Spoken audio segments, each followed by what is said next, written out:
Welcome back to the deep dive. Specifically the English language, and even more specifically than that, a single lesson plan designed for beginners. It sounds kind of small when you say it like that, a beginner's lesson. But the document we have in front of us, it's titled Lucky English for Beginners, is actually this incredible masterclass in how human beings organize reality. We have this data set of 100 specific sentences, definitions, and drills, and they are focused entirely on just two words. Get and take. Get and take. Two of the most overworked high-frequency words in the English language. And because they do so much heavy lifting, they tend to be the most versatile and therefore the most confusing for anyone trying to learn them. Totally. And the mission of this deep dive isn't to teach you English. I assume if you're listening to this right now, you're doing okay on that front. The mission here is to unpack the logic underneath the language. We are going to look at why we say what we say and what these specific 100 sentences tell us about agency, possession, and even like how we view time and emotion. It really is an investigation into the operating system of English. When you look at get and take, you are essentially looking at the binary code of interaction. It's input and output. Yeah, that's a great way to put it. So let's open up the source material. We have this fascinating document, which includes very strict instructions for a teacher. The teacher is identified as either Sonia or Ali, depending on the voice being used. And they're delivering an audio lesson to A1 or A2 level learners, which is, very beginner. Right. From South Asia, specifically. That's the target demographic for the channel. And the source starts with this very bold promise right out of the gate. Yeah. It literally scripts the opening for the teacher, saying, today we are learning a very powerful English structure that will immediately improve your speaking level. It promises that mastering these two invisible words will make you sound natural and confident. Which is entirely true. You can know all the fancy vocabulary in the world, words like obtain, procure, remove, extract. But if you use those in casual conversation, you just sound like a robot. Or a lawyer. Oh, yeah. Or a robot lawyer. Exactly. Native speakers default to the path of least resistance, and that path is almost always get or take. The source material makes a really solid point in its intro. These small words are simple, but they make your English sound natural. So here is our plan for today. We're going to unpack the definitions provided in this lesson. We'll analyze the logics behind the get examples first. Then we'll pivot to take, and we'll see if we can finally crack the code on how to really distinguish them. And we're also going to look at the way this is taught, the pedagogy of this Lucky English curriculum, because the method itself is actually quite revealing. I'm ready. Let's look at the first big concept, which is get. Okay, so the source material defines get in a three-part framework that I actually found really helpful. It says get means to receive, to obtain, or to become. That covers a massive amount of ground. Let's break those down because they are very distinct cognitive action. Receive is passive, right? It just happens to you. Obtain is active, you go and get it. And become is transformative. You change your state of being. And the source also adds a fourth little informal use, which is basically to move or go and get, like saying, I'll get a taxi. Which is essentially fetching. Right. But the core distinction the source makes right at the top, and this is really the key mental model for the whole lesson, is directionality. Get comes to you. Take goes away with you. Centripetal versus centrifugal force. Get is the magnet pulling things into your orbit. Take is the hand pushing things out or carrying them away. Okay, let's dive into the actual data. This lesson plan is broken down into these teaching blocks, which are clusters of sentences. And when you read them together, they paint this really interesting picture of modern life. Let's start with teaching block A. This one is labeled receiving and obtaining. The material world. This is get as a basic transaction. Yeah. The first sentence in the data set is super simple. I got a gift yesterday. Classic passive reception. You didn't do anything but exist, and the object arrived in your sphere. It completely emphasizes the arrival. Now we have sentences like, she got a new phone, we got a new car, he got a new bicycle. Notice the heavy consumerism there. In English, acquisition is the primary function of getting. It implies that these things are now yours. They've officially entered your possession. Then there's this one. I got some money from my father. That's an interesting one to pause on, actually. You could easily say, my father gave me money. That focuses on the father's generosity. He is the active subject. But when you say, I got money, the focus is entirely on the result. I now have cash. English is often incredibly result-oriented. It centers the speaker's experience entirely. I got the money. Doesn't matter how. Maybe I asked for it. Maybe he offered it out of nowhere. The point is, the transaction's complete and I am holding the bag. Exactly. Then there is this one. She got a good grade. Now, this is a fascinating cultural point. In the source, this is listed under receiving and obtaining. Right. And think about that for a second. In some languages, you make a grade. You construct it through your effort.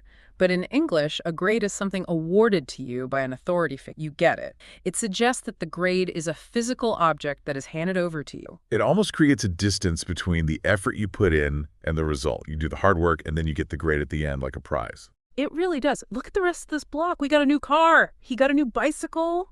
It feels like Christmas in this section of the list. Everyone is just acquiring. We got some snacks for the party. Oh, and here's one. I got a message on my phone.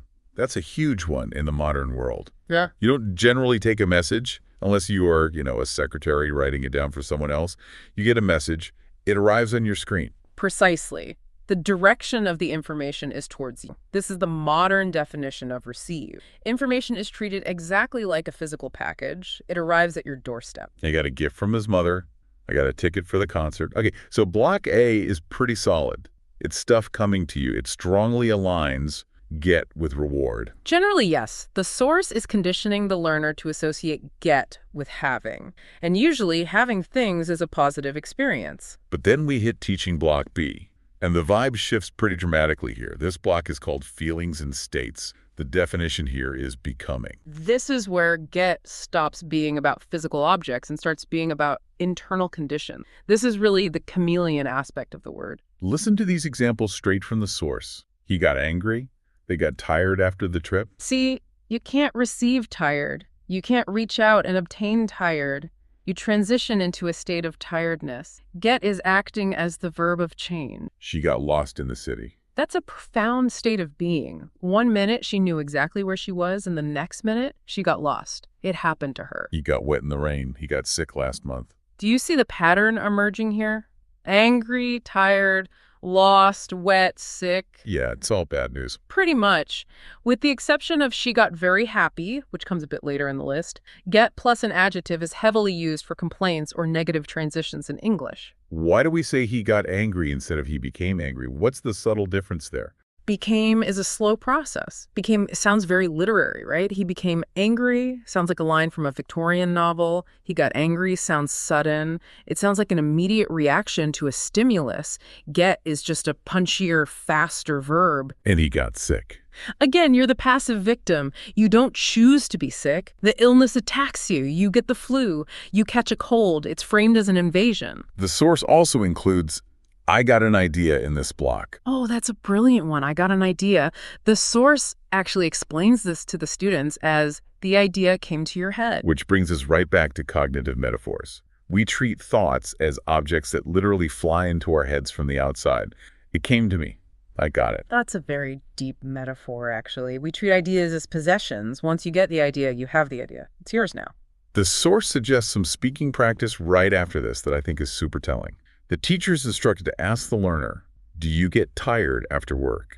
It forces them to acknowledge that repetitive state change. It connects the grammar directly to their daily biological reality. It grounds what could be a very abstract rule.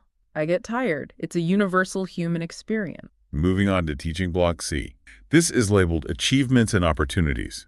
This feels kind of like the professional adult version of block A.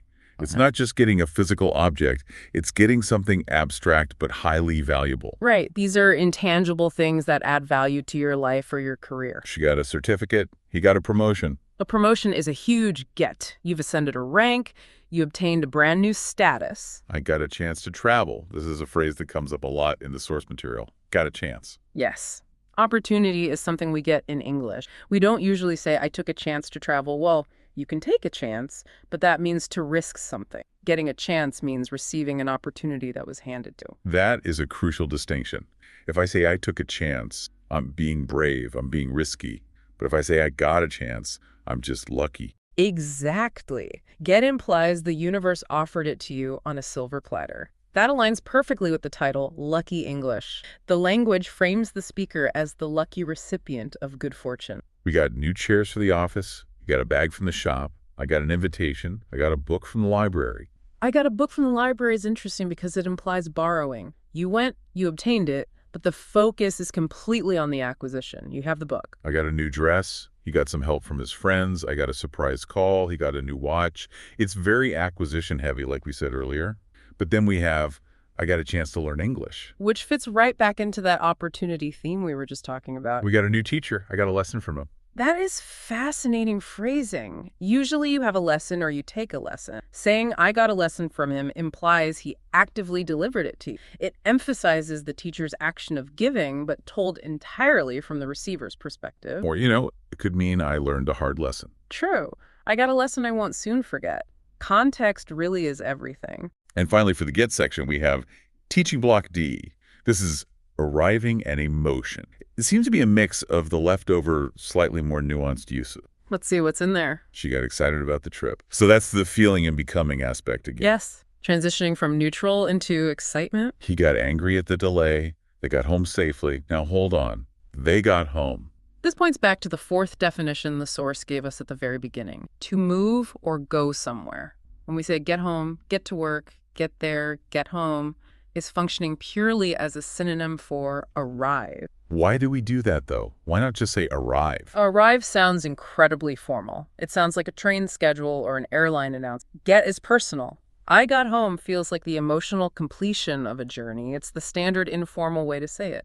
And notice how we focus on the destination. I got to work. Right. We don't say I got towards the house. No, you go towards. You get to. It's the satisfying click of the latch when you finally reach the place. She got lost in the market. They got a lot of food. She got very tired. He got very nervous. I got home late last night. So if we look at the entire get side of the equation, the source is painting a very clear, consistent picture. It's about things coming to you, which is receiving, changes happening inside you, which is becoming, or you arriving at a destination. It feels, I don't want to say passive necessarily, but it feels highly receptive. Receptive is the perfect word for it. The getter is fundamentally a receiver. Okay, so that is get. We've gone through 50 examples of get. Now we have to pivot completely. We have to look at the other side of the coin, take. The source defines take as to carry, to pick up, to remove, or to use something. And it gives this crucial contrast that we mentioned earlier. Get comes to you. Take goes away with you. That is the ultimate memory hook, the directionality. If get is centripetal, pulling things in, take is centrifugal. It pushes things out or forcefully moves them from one place to another. Let's look at the core examples the teacher is supposed to provide. I will take this bag. Meaning I will carry it. I am the physical agent moving the object. Please take your books home. Movement away from the current location. If you were coming here to my house, I'd say bring the book. But since you are leaving, I say take the book. Take an umbrella with you. Bring it. Equip yourself for the outside world. And then I will take care of it. That's an idiom, obviously, but it totally fits the model. I will assume the burden. I will pick up the responsibility and carry it. So let's look at teaching block E, which is carrying and bringing object. This seems to be the most strictly physical interpretation of the word take. This is take in its most literal, primitive sense. Grabbing something and moving it. Take this bag with you. I will take the book home. She took an umbrella. In every single one of these, the subject is holding something and physically transporting. I took my phone out. Removing it from a pocket or a bag, pure movement. She took a pen from the table. He took the money from his wallet. Notice the preposition there, from purse. You take from a source. Earlier we saw you get from a person, but you take from a location or a physical supply. This is an act of extraction. He took a chair and sat down. He physically manipulated the environment. He didn't just sit in an existing chair. He actively moved the furniture to suit his own needs before sitting. She took the letter to her mother. Now, this is a fantastic contrast to she got a letter from earlier. If she got it, she received it. If she took it, she is the active courier delivering it to someone else. That is the absolute perfect example to show the difference. I got the letter means I am the final recipient. I took the letter means I'm just the mailman. Exactly. In the first scenario, she is the destination. In the second, she is merely the vehicle. He took a bag from the shelf. She took some books from the library. Again, earlier we had, I got a book from the library. That emphasized obtaining the reading material for yourself. She took some books from the library, emphasizes the physical act of removing them from the building. It's a very subtle shift in focus, but it changes the whole image. Take the food from the table. Remove it. Clear it away. Now we move to teaching block F. This is labeled actions, transport, and care. This is where take starts acting like a utility player in the language. It gets a bit more abstract. This is where take becomes what linguists call a light verb. A light verb. I'm not sure I know that term. Yeah, a light verb is a verb that has very little semantic meaning on its own, but it supports a noun that actually does all the heavy lifting in the sentence. Like saying, take a shower. Exactly. You aren't carrying the shower anywhere. You aren't removing the shower from the bathroom. You are performing the act of showering. But English absolutely loves to turn verbs into nouns. So instead of just showering, we take a shower. Why do we do that, though? It seems overly complicated. Because it allows us to modify the noun. We can easily say, take a long shower or take a quick cold shower. It gives us way more descriptive power and flexibility than just using the verb alone. That makes a lot of sense. Let's see the examples in Block F. He took a taxi to work. No, wait a second. Earlier we said, I'll get a taxi. Yes, we did. The source listed, I'll get a taxi under the get section. And now it says, he took a taxi under the take section. This is a classic, deeply ingrained English nuance. I'll get a taxi usually implies the act of finding one, hailing one on the street, or calling one on an app. It is the procurement phase. But I took a taxi usually describes the mode of transport you used for the actual journey. If someone asks, how did you get here? You say, I took a taxi. So get is the acquisition of the ride, and take is the actual consumption of the ride. That is a very sophisticated way to put it, but yes, exactly. Take care of the baby. Assume responsibility. You are literally lifting the weight of the child's needs onto your own shoulders. I took a photo of the sunset. This is one of those phrases that makes zero sense if you translate it literally into some other languages. You aren't removing the sunset from the sky. You aren't carrying the photo yet because it hasn't printed. But we say take a photo, we capture it. It sounds a bit aggressive, like hunting or something. Snapshot, shoot. The language of photography is very aggressive in English. We take the image from reality. Take this medicine twice a day. Ingest, consume. We don't generally say eat aspirin, we take it. I will take responsibility for this. She took a shower. Take your shoes off. Removal. I took the wrong bus. Usage of transport, again. Take a break. Consumption of time. You are seizing a moment for rest, taking it for yourself. I took a cup of tea. She took her friend to the park. Took her friend is a really important one. It implies leading or guiding someone. If you get a friend, it means you made a new friend. But if you take a friend, you are escorting them somewhere. That is a massive difference, like I got a date versus I took a date. Yes. I got a date means someone actually agreed to go out with you. You secured the opportunity. I took a date means you escorted that person to the event. Take an example from this. He took a deep breath. You are literally pulling air into your lungs. You are taking the air from the room. I took a taxi yesterday. Take a look at this. Take a look. Direct your attention towards something. Okay, now we are into the final stretch of the take section. Teaching Block G. This is decisions, time, and directions. This feels very abstract again. Yes, take is used heavily for mental processes and choices. This block is really all about agency. He took the key and opened the door. Well, that one's pretty physical. I took the dog for a walk. Leadership. You are in charge of the dog. You are leading the expedition out into the world. She took the exam yesterday. This is a super common point of confusion for learners. In some varieties of English or in other languages, you might say you gave an exam if you are the student sitting for it. But in standard English, the student takes the exam and the teacher gives the exam. The student is the one tackling the challenge. He took the medicine as prescribed. I will take your advice. Take advice. I accept it and I use it. I don't just get it, which would mean I merely heard it. I take it, which means I adopt it. Metaphorically, I'm putting it in my pocket to use later. She took her time to decide. Spending time. Treating time as a physical resource that you can grab. Take the first road on the left. Directions. Choose that path. Navigate. He took the chance to speak. Contrast that one with, he got a chance from Block C. Right.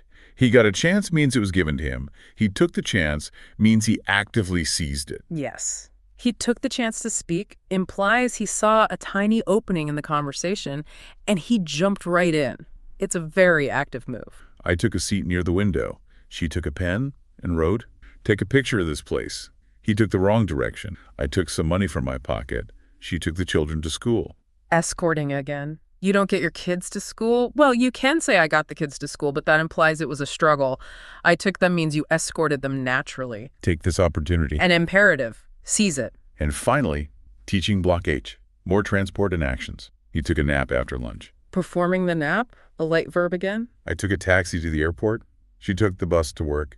Take this letter to the post office. He took the phone and dialed. I took notes during the class. Took notes. You extracted information from the lecture and wrote it down. You basically pulled knowledge out of the air and put it on paper. She took the train yesterday. Take your medicine on time. He took the first prize in the competition. Took the first prize? That shows dominance. He didn't just passively get it or receive it. He took it. He won it outright. So we have officially gone through 100 sentences, 50 gets and 50 takes. It's a pretty comprehensive map of daily life when you step back and look at it. I want to talk about the structure of the lesson for a moment because it's fascinating. This universal audio prompt for the teacher, it heavily uses this listen and repeat method. The audiolingual method, yeah. It says, speak loudly, practice every day, don't worry about mistakes. And it explicitly emphasizes leaving distinct pauses. Silence is when the actual learning happens. The teacher speaks, which is the input, and then there's silence, which allows for processing and output by the student. If there's no silence in an audio lesson, there is no active learning. And the persona of the teacher, Sanya or Ali, is described as needing to be warm, encouraging, and clear. That affective filter is incredibly important. If a student is stressed, they literally cannot learn. The brain shuts down. The source tries to lower that stress by prescribing a very calm, patient tone. It's trying to create a safe space for the learner to practice these invisible words. The source also uses these speaking practice sections with specific questions, like, did you take a taxi or a bus? Say, I took a Branth, and then leaves a blank. It's called closed testing or closed deletion in linguistics. It forces the brain to actively fill in the gap. It forces you to predict the target word based on the surrounding semantic field. So you see the word taxi, and your brain should automatically map back to take. And asking the listener to personalize it, like, did you get a gift recently? It anchors the grammar to their own autobiography. We remember things that happen to us much better than abstract concepts. If I make you say a sentence out loud about your own life, you are far more likely to retain the grammar structure than if I just make you read a generic sentence about John and his bicycle. The source material ends with a quick memory trick to wrap it all up. The summary is crucial because 100 sentences is a massive amount of data to process in one sitting. The trick is this. Get is for receiving or obtaining. Example, I got a new phone. It came to me. Visualizing the arrow pointing directly at you. Take is for carrying or removing. Example, take this book home. It goes away with you. Visualizing the arrow pointing away from you. The source also throws in a final quiz right at the end. Just 3 quick questions to test the listener. Number 1, I blank a gift. Well, based on our logic, a gift comes to you. So I got a gift. Correct. Number 2, blank your shoes off. You are removing them. It's an active action. Take your shoes off. Correct again. And number 3, he blank tired. A change of state, a feeling coming over him. He got tired. You passed the A1 English test. Phew. I was genuinely worried there for a second. You know, there's one thing we haven't touched on quite enough, and that is the politeness aspect of these 2 words. Go on. The source hints at it with, please take your books home. We tend to use take in polite offers and commands. Take a seat. Take a cookie. Right. You'd never say, get a seat to a guest. Get a seat sounds like you have to fight for it in a crowded room. Go find a chair, hurry. Yeah. Take implies that the resource is freely available for you to consume. It's a gracious invitation. But get out is incredibly rude. Very. Using get as a command is almost always dismissive or aggressive. Get lost. Get real. Get out of my face. So take is the polite host offering you something nice. Get is the angry bouncer kicking you out of the club. That is a fantastic analogy. What I find most valuable about this deep dive into such a specific beginner-level lesson is that it reminds us that language isn't just a random list of vocabulary words. It's a fundamental way of mapping our reality. Absolutely. The mere fact that English divides the world into things that come to me, which is get, and things I act upon, which is take, says a lot about how the language constructs human agency. And for the learners listening to this lucky English source material, the structure is just so supportive, it doesn't overwhelm them with dense linguistic theory. It just says, listen to this pattern. Now listen to this pattern. Pattern recognition is exactly how we learn languages naturally as children. We don't learn rules. We just hear, I got a cookie, I got a toy, I got a cold, and our brain builds the category for get completely automatically. This lesson mimics that natural process by just flooding the learner with correct high-frequency It's the repetition creates confidence model that's explicitly mentioned in the outro of the source. Small improvement daily creates big confidence. I really like that philosophy. It's the Kaizen approach to language. So if we step back and look at the get versus take dilemma one last time, if you were ever stuck trying to figure out which one to use, just ask yourself, is the object moving towards me or am I moving it somewhere else? Is it an arrival, meaning get, or a departure, meaning take? Is it a feeling I'm suffering, get, or an action I am actively performing, take? I think my absolute favorite takeaway today is the getting home versus taking a taxi home distinction. That really clarifies the difference between the final destination and the method of transport. It's a beautifully complex ecosystem of grammar hiding in plain sight. Now, I'm looking at the very end of the source text right now. The strict outro script. It says, practice every day, speak every day. Consistency over intensity. It is so much better to do 5 minutes of get versus take drills every single day than to study for 5 miserable hours once a month. And it mentions small improvement daily creates big confidence. That's honestly a life lesson, not just a grammar lesson. Absolutely the accumulation of small wins. So what does this all mean for you, the listener? It means that even the simplest tools we use, our most basic and visible verbs, are full of incredible nuance and history. It means that learning anything, not just a language, is about recognizing underlying patterns, not just memorizing disconnected lists. And it means that if you want to be understood, you really have to respect the direction of the action. To you or away from you. That is the compass for the English language. Well, we have unpacked the lesson plan, we've analyzed the 100 sentences, and hopefully we've given you a new appreciation for these two tiny, mighty verbs. Think about how the language you speak shapes your perception of your own agency in the world.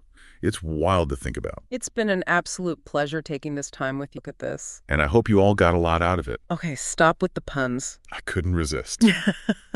Okay. That is it for this deep dive into Lucky English for Beginners. A truly fascinating look at the very building blocks of everyday speech. Indeed. Thanks for listening. We will catch you on the next one. Goodbye. See ya.